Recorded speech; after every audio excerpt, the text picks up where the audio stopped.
Hey guys, for this week's video, I was in a toss-up between cinnamon rolls and apple pie, so I combined the both and made cinnamon roll apple pie. Get started by adding 1 cup of lukewarm milk into a large mixing bowl. Then add in 1 tablespoon of yeast. By the way, guys, this is not my recipe for the cinnamon roll part. Now I'm going to be adding 2 tablespoons of sugar.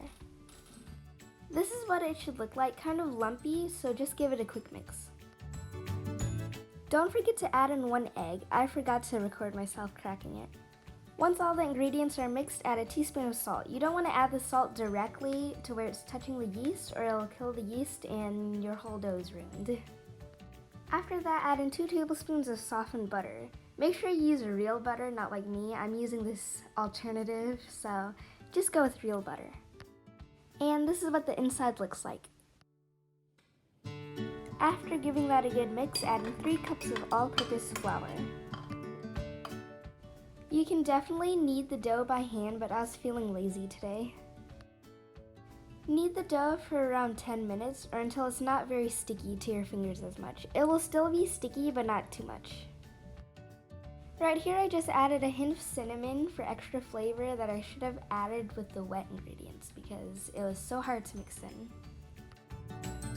Cover the bowl with plastic wrap or a tea towel and let the dough rise for an hour inside a warm environment. I use the oven with the light on. Now time for the apple pie part. So I added a teaspoon of cinnamon and half a cup of white sugar into around 6 cut apple slices, and I also added a tablespoon of cornstarch. This also is not my recipe, it's from Tasty. Now I'm gonna go with my hands and mix it in really good. After the dough's been rising for an hour, plop it out into a lightly floured surface.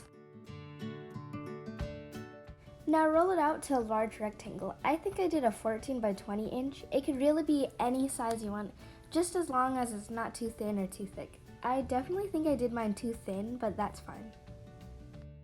Right here I have a 1/4 cup of semi-melted butter. You're supposed to use softened butter, but I cannot wait for my frozen butter to defrost for 2 hours, so I microwaved it a little bit too much.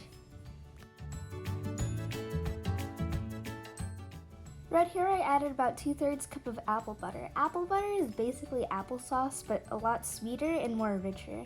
I don't really recommend adding apple butter because it was an apple overkill at the end.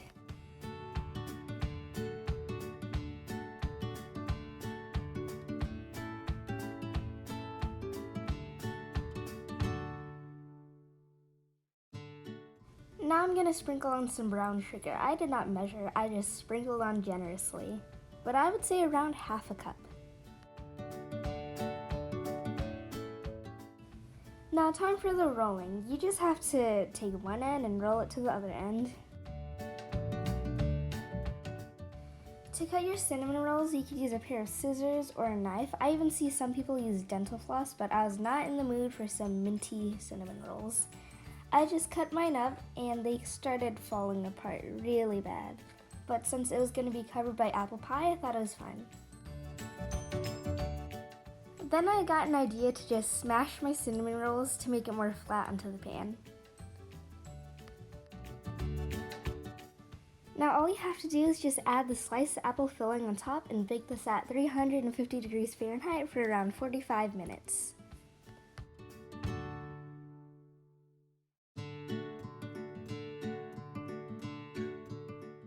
This was so good and definitely the next level of apple pie. I just love everything about it.